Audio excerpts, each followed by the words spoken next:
मठ के लोगों ने उनके इस कार्यक्रम को यथावत रखा और इसीलिए आज हम आपके बीच में बीकानेर में बैठे हुए। इस समय सनातन धर्म के सामने बड़ी समस्याएं हैं और उन सब समस्याओं में से स्वाभाविक रूप से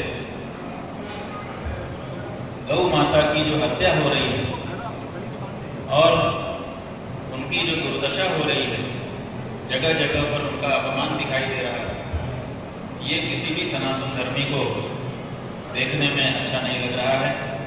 सबका मन दुखी है कि हम जिसको मां कहते हैं उसी को काट करके उसका मांस बेच रहे हैं, ये ठीक बात नहीं है।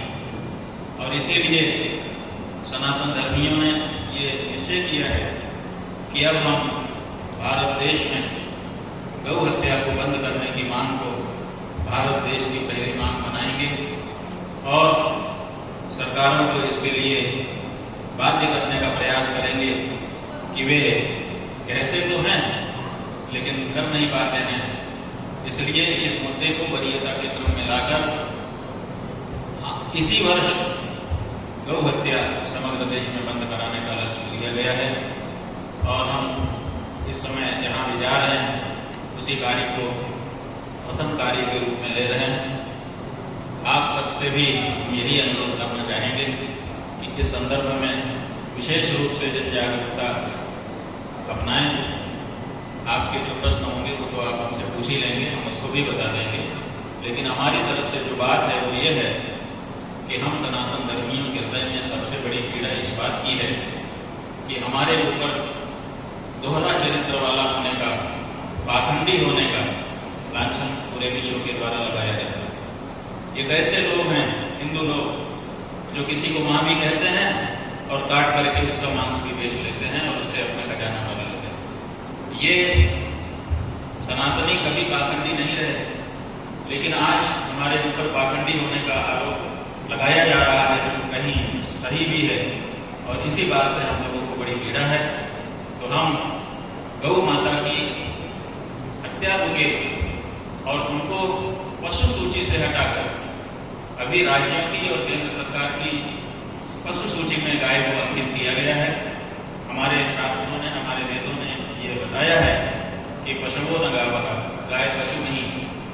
इसलिए हम ये चाहते हैं कि राज्यों की सरकारें और केंद्र की सरकार पशु सूची से गाय को हटाए, उसको एक अलग सूची में दर्ज करे।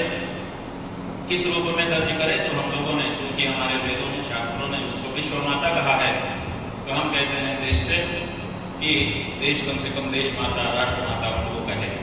और इसी के लिए कल एक यात्रा भी आपके बीकानेर शहर में निकाली गई, जिसमें हम सम्मिलित हुए थे और आगे भी अनेक कार्यक्रम आयोजित किए जाएंगे।